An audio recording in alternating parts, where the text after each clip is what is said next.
साहित्यकारों की ज़िंदगी में ऐसा वक्त भी ज़रूर आता है जब प्रशंसकों की तरफ से उन्हें ढेर पत्र प्राप्त होते हैं और वो खुशी से झूम उठते हैं। यह एक ऐसा वक्त होता है जब लेखक अपनी सारी समस्याओं को भूल खुशी का अनुभव करता है। वो पत्रों के सागर में डूब जाता है और लहरों के साथ कल्पना के एक नए शिखर पर पहुंच जाता है। उस पल मैं भी कुछ हूँ, यह महसूस होता है। कुछ ऐसा ही अनुभव मैंने सावन महीने में किया जब मुझे मेरी रचनाओं की प्रशंसाओं से भरा पत्र प्राप्त हुआ। इस पत्र में दिल खोलकर मेरी कृतियों की तारीफ़ें की गई थी। पत्र भेजने वाले खुद एक उत्तम कवि थे। उनकी कविताएं अक्सर पत्रिकाओं में छपती थी। मैं उनका यह पत्र पढ़कर फूला नहीं समा रहा था। मैं खुशी के मारे उसी वक्त उस पत्र का जवाब लिखने बैठ गया था। उस उत्साह में मैंने जो कुछ भी पत्र में लिखा, इस समय वो याद नहीं है। हाँ, इतना याद है कि उस पत्र में शुरू से अंत तक प्रेम भरे मीठे शब्द लिखे थे। हालांकि मैं कभी कविता नहीं लिखता था, लेकिन फिर भी मैं उन शब्दों को जितनी सुंदर बना सकता था, मैंने उतना संवार दिया था। यहाँ तक कि पत्र लिखने के बाद जब मैंने उसे फिर से पढ़ा तो मुझे कविता बहुत पसंद आई। पूरा पत्र भाव से भरपूर था। 5वें दिन उसी कवि का एक और पत्र मुझे मिला। वो पहले वाले पत्र के मुकाबले और ज़्यादा प्रभावी था। उसमें मुझे प्यारे भैया कहकर पुकारा गया था। साथ ही मेरी रचनाओं की एक सूची और प्रकाशकों के बारे में उनके नाम और पते पूछे गए थे। इसके साथ ही पत्र के अंत में ये भी कहा गया था कि मेरी पत्नी आपकी बहुत बड़ी प्रशंसक है और आपकी लेखन को पढ़ना पसंद करती है। साथ ही पत्र में यह भी लिखा गया था कि मेरी पत्नी पूछ रही थी कि आपकी शादी कहाँ हुई है, आपके बच्चे कितने हैं और आपकी कोई फ़ोटो है तो प्लीज़ भेज दीजिए। वही पत्र में मेरे जन्म स्थान और वंश की भी पूरी जानकारी पूछी गई थी। पत्र के उसके अंतिम खबर ने मुझे खुश कर दिया था। पहली बार ऐसा हुआ था जब किसी महिला ने अपने मुंह से मेरी तारीफ़ की थी और यह सुनने का मौका मुझे मिला था। यह सुनकर ऐसा लगा कि कोई मेरी बुरे कर्मों की तारीफ़ कर रहा है। उस दौरान तारीफ़ में जितने भी शब्द मुझे याद थे, उन सबको मैंने पत्र में लिख डाला और अपने परिवार और ख़ानदान के विषय में ऐसा जिक्र किया कि जैसे किसी कवि ने भी कभी राजा का गुणगान नहीं किया हो। मेरे दादाजी एक जमींदार के यहाँ कर्मचारी थे, लेकिन उन्हें मैंने रियासत का प्रबंधक बताया था। वहीं अपने कलर के पिता को मैंने दफ्तर का प्रधानाध्यक्ष बताया। पत्र में किसानी को जमींदारी बताया था। इसके अलावा अपने लेखन की गिनती को तो बढ़ा न सका, लेकिन उनके महत्व को बड़े अच्छे से समझा दिया था। देखा जाए तो अपनी तारीफ़ करना एक सिरफिरापन है, लेकिन इशारों में यह काम आसानी से किया जा सकता है। खैर, पत्र ख़त्म हो चुका था और लेटर बॉक्स में पहुंच चुका था। इसके बाद हफ्ते तक कोई भी पत्र नहीं आया। मैंने पत्र में अपने हिसाब से अपनी पत्नी की तरफ से भी कुछ बातें लिखी थी। उम्मीद थी कि घनिष्ठता बढ़ेगी, लेकिन ऐसा लग रहा था कि कहीं वे मुझे मतलबी और सेंटिमेंटल ना समझने लगा हो, इसलिए कोई पत्र नहीं लिखा हो। अश्वनी के महीने का तीसरा पहर था। हर तरफ रामलीला का उत्साह था। मैं भी अपने एक दोस्त के घर था। वहाँ ताश की बाजी चल रही थी। अचानक एक व्यक्ति वहाँ मेरे बारे में पूछते हुए वह मेरा नाम लेते हुए आया और मेरे बगल की कुर्सी पर आकर बैठ गया। मैं उसे नहीं जानता था। मैं सोच में था कि आखिर कौन है ये आदमी और यहाँ कैसे आया। मेरे दोस्त लोग भी उन महाशय को देखकर इशारेबाजी करने लगे। मैंने विनम्रता के साथ उस महाशय का नाम पूछा। जवाब मिला, मेरा नाम उमापति नारायण है। मैं जवाब सुनते ही खुश होकर उनके गले लग गया। यह कोई और नहीं बल्कि वही कवि महोदय थे जिन्होंने मुझे पत्र भेजा था। मैंने उनसे उनका हाल चाल पूछा, फिर पान और इलायची खिलाई और पूछा कि यहाँ कैसे आना हुआ। उन्होंने जवाब दिया, घर चलिए, फिर विस्तार से बताऊँगा। मैं आपके यहाँ से होकर आया हूँ। वहाँ मुझे पता चला कि आप यहाँ हैं, तो मैं पूछता हुआ यहाँ आ गया। फिर मैं फ़ौरन उनके साथ जाने के लिए तैयार हो गया। उनके कमरे से निकलते ही मेरे दोस्तों ने इशारे में मुझसे पूछा कि यह साहब कौन हैं। मैंने दोस्तों की बताया कि ये मेरे नए मित्र हैं। मित्र ने कहा कि थोड़ा सावधान रहिएगा, मुझे ये थोड़े उचक्के लग रहे हैं। मैंने कहा, आपका यह अनुमान गलत है। आप आदमी को हमेशा उसके कपड़ों से जज करते हैं, लेकिन इंसान वस्त्रों में नहीं बल्कि दिल में होता है। मित्र, खैर ये रहस्य की बात है, बाकी आप जाने, मैं आपको बस सावधान कर रहा हूँ। मैंने मित्र की बात पर कोई जवाब न दिया और उमापति जी को लेकर अपने घर आ गया। मैंने उनके लिए बाज़ार से खाना मंगवाया। इस दौरान उन्होंने अपनी कई सारी कविताएं मुझे सुनाई। कविताएं सुनते वक्त उनकी आवाज़ बहुत मनोहर और मीठी लग रही थी। हालांकि कविताएं तो मुझे समझ नहीं आई, लेकिन मैंने उनकी कविताओं की तारीफ़ के पुल बांध दिए। मैं खुशी के मारे उनकी कविताओं की वाह वाही करने लगा। ऐसा लग रहा था जैसे मानो मुझसे बढ़कर कोई काव्य प्रेमी नहीं है। शाम के वक्त हम दोनों रामलीला देखने गए। वहाँ से लौट कर आने के बाद मैंने उन्हें खाना खिलाया। इसके बाद उन्होंने अपनी यात्रा के बारे में बताना शुरू किया। उन्होंने बताया कि वह इस वक्त कानपुर जा रहे हैं अपनी पत्नी को लेने के लिए। उनका मकान कानपुर में है। उन्होंने उस वक्त अपने विचार को साझा करते हुए बताया कि उनकी इच्छा मासिक पत्रिका निकालने की है। उन्होंने बताया कि प्रकाशक कविताओं के लिए 1000 रुपये देते हैं, लेकिन उनकी इच्छा है कि ये कविताओं को पत्रिका में क्रमशः निकालें, फिर अपने ही पैसों से पुस्तक आकार प्रिंट करवाएं। उमापति ने यह भी बताया कि उनकी जमींदारी कानपुर शहर में है, लेकिन वो साहित्यिक ज़िंदगी बिताना चाहते हैं। उन्हें जमींदारी से नफरत है। उन्होंने बताया कि उनकी पत्नी लड़कियों के एक स्कूल में प्रधान अध्यापिका हैं। यह सारी बातें देर रात तक चलती रही। अधिकांश बातें उस दिन की याद नहीं है। हाँ, बस यह याद है कि हमने अपने भावी ज़िंदगी का एक प्रोग्राम बना लिया था। उस वक्त मैं अपनी किस्मत को सराह रहा था कि घर बैठे बैठाए मुझे भगवान ने एक सच्चा दोस्त भेज दिया। हम लोगों को बात करते करते लगभग आधी रात यूं ही बीत गई थी। उन्हें अगले दिन सुबह 8 बजे निकलना था। जब मैं सोकर उठा तो सुबह के 7 बज रहे थे। मैंने देखा कि उमापति जी जाने के लिए तैयार थे। बोले, इजाज़त दीजिए, लौटते वक्त इधर से ही जाऊंगा। इस वक्त आपको तकलीफ़ दे रहा हूँ, माफ़ करिएगा। जब कल मैं चला था तो उस वक्त सुबह के 4 बज रहे थे। चलने की चिंता में पूरी रात जागना पड़ गया। गाड़ी में बैठते ही झपकियाँ आने लगी तो मैंने कोट उतार दिया और फिर लेटा तो फ़ौरन सो गया।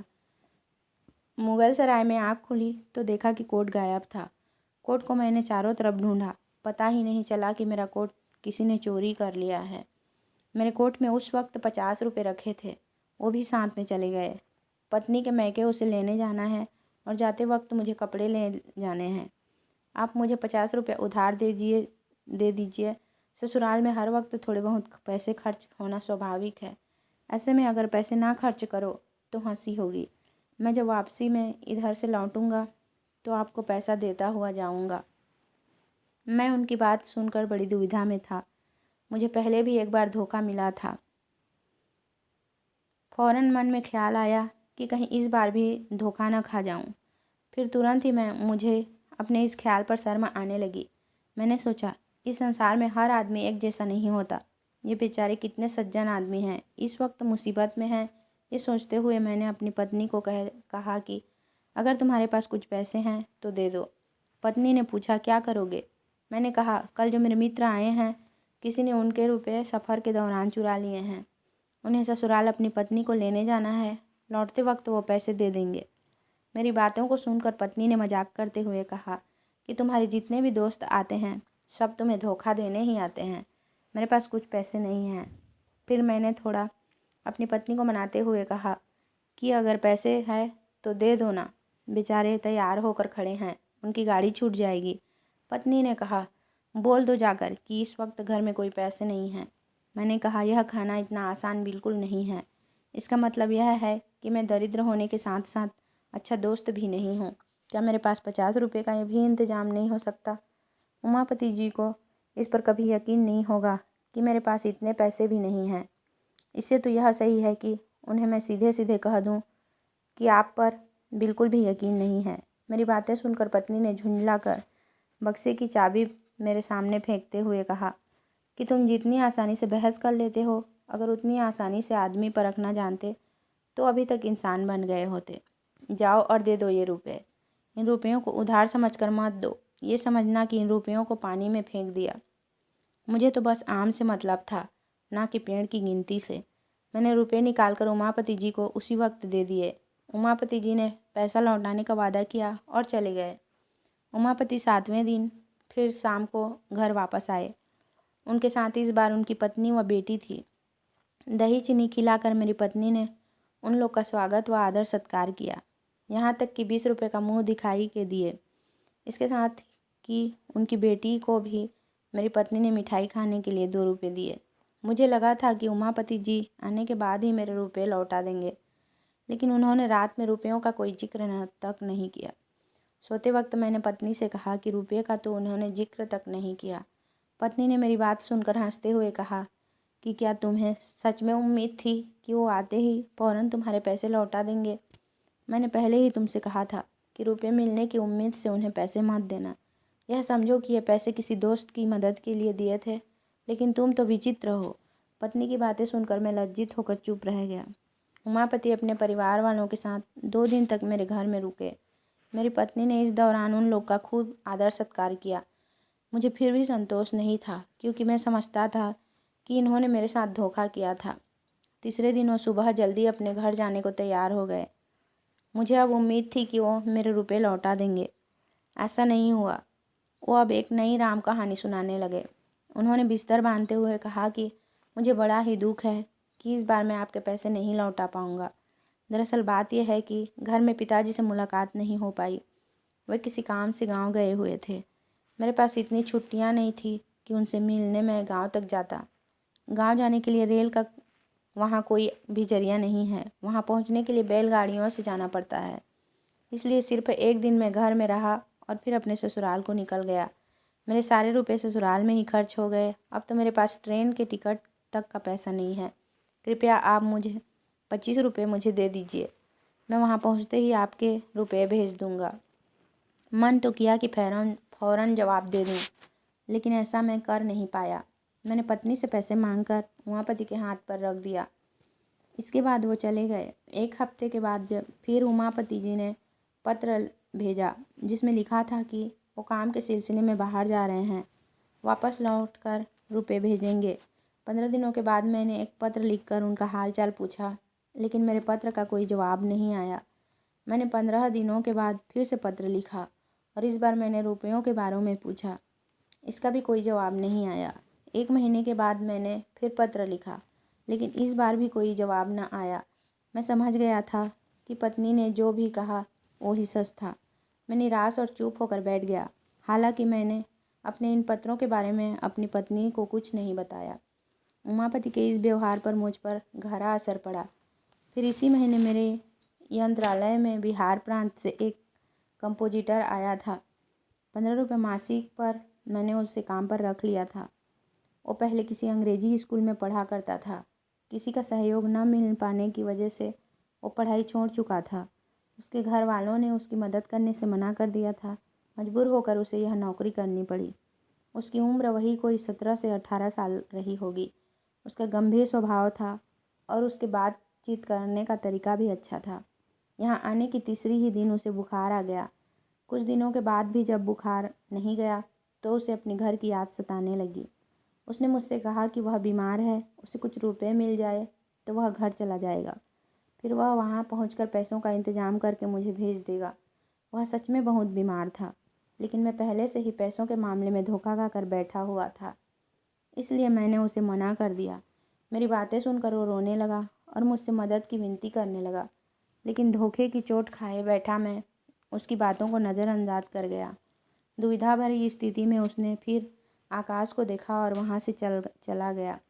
मुझे अंदर ही अंदर बुरा लगा, लेकिन जो मैंने निर्णय लिया था मैं उसी पर अड़ा रहा।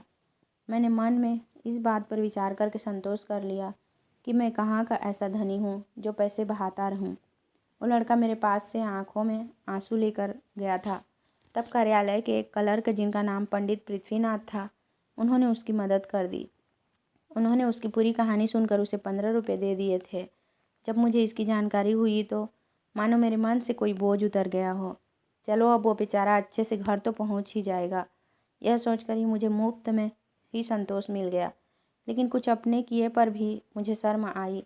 मैं बड़े बड़े उपदेश दिया करता था, लेकिन आज अपनी ही जुबान से मुकर गया। 5वें दिन पैसे आ गए। मेरी आंखें खोल देने वाली यह यातना मुझे शायद ही कभी मिली थी। खैर, इस बारे में मैंने अपने पत्नी को कुछ नहीं बताया था, वरना मेरा घर में मुश्किल हो जाता। पूर्व कथित वृतांत को लिखकर मैंने पत्रिका में भिजवा दिया। मेरा मकसद बस इतना था कि मैं लोगों को धोखेबाजी के इस कुपरिणाम का संदेश दूं। मुझे सपने में भी उम्मीद नहीं थी इसका मुझे कोई सीधा फल मिलेगा।